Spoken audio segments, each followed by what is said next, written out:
Hey Rebel Rouser, I'm Alan Voivod, and this is Star Wars 7 by 7 So here is the scoop. Back in July of 2015, even before The Force Awakens came out, that was when the Han Solo movie was originally announced, and we found out as early as 2016 that filming would begin in January of 2017. So it was already in development in 2016 when Aftermath Life Debt came out in July of 2016. It came out the week of Star Wars Celebration Europe. So, whether one had any influence on the other, it's really hard to say. It's more likely that there was just going to be some natural crossover, and I'm sure Chuck Wendig checked with the story group to make sure that anything he was doing wouldn't conflict with anybody else's stories, and I'm sure Larry and John Kasdan did the same thing with Solo: A Star Wars Story 2, so that's probably what it amounts to, and maybe, just maybe, the story group folks said,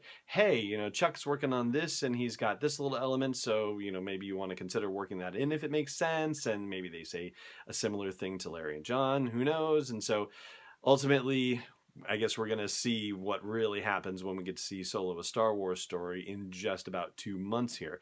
But what I wanted to do today is read to you the excerpt from Aftermath Life Debt that seems to bear on the timeline of events in Solo: A Star Wars Story. Now, I don't happen to have the audio of Mark Thompson narrating this one, so you're just going to have to deal with me on this one this time. And to set the scene for you a little bit, here's what's happening in the novel. So Chewie has gone missing.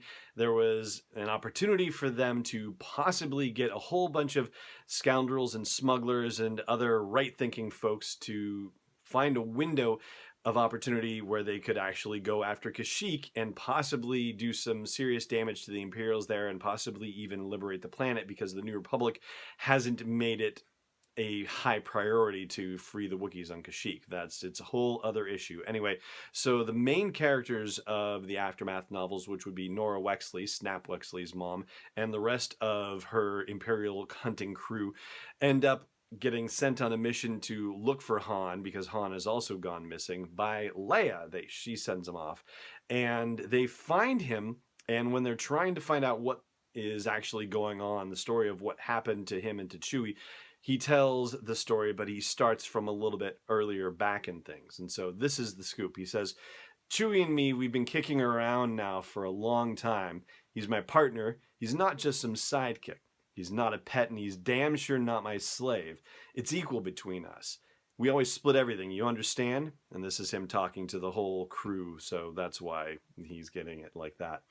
We split our share of every job. We split our share of the injuries, too. And sometimes we take on each other's burdens. He's a Wookiee, right? Kashyyyk, that's where he comes from. That's his home. But it's not his anymore. I've been there. I've seen what the Empire has done. They rip down the trees. They put cuffs and collars on all the Wookiees. Some of them they cut open.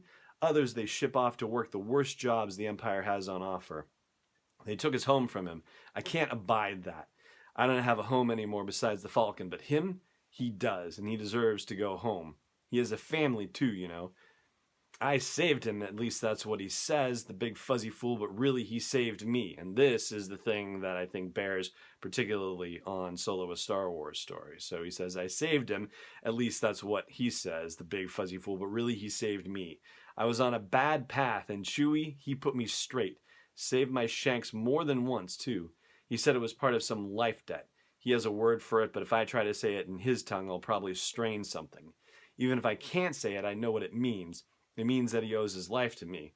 But that's a hot cup of bantha spit is what it is. He doesn't owe me. I owe him. I got a debt to Chewie to get him his home back. So when this chance came up, I leapt at it. Now, the legend story of the meeting of Han and Chewie goes that Chewie was going to be whipped to death by an Imperial commander while Han was a pilot in the Imperial Navy and holding the rank of lieutenant at the time.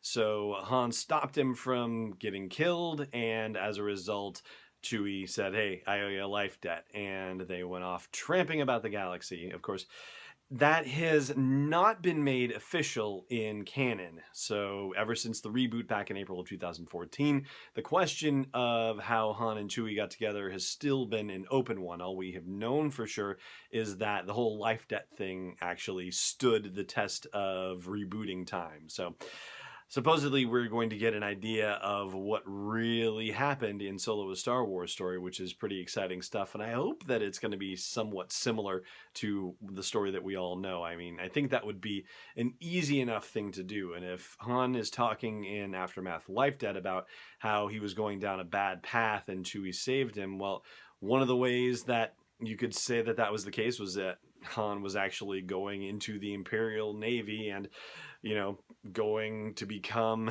a tool of the Empire. So that's one way that he could have been going down a bad path.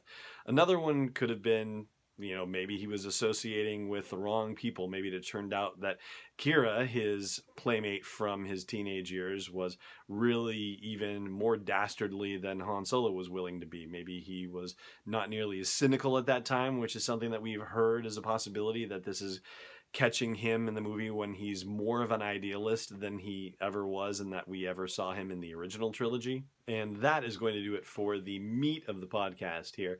Over on the audio version at sw7x7.com/iTunes or wherever you like to listen to podcasts, I'm going to do a little bit more about the Legends history of Han and Chewie meeting. And yeah, if you are interested in that kind of thing, then check it out. Otherwise, it just remains for me to say thank you so much for watching, as always, and may the Force be with you wherever in the world you may be.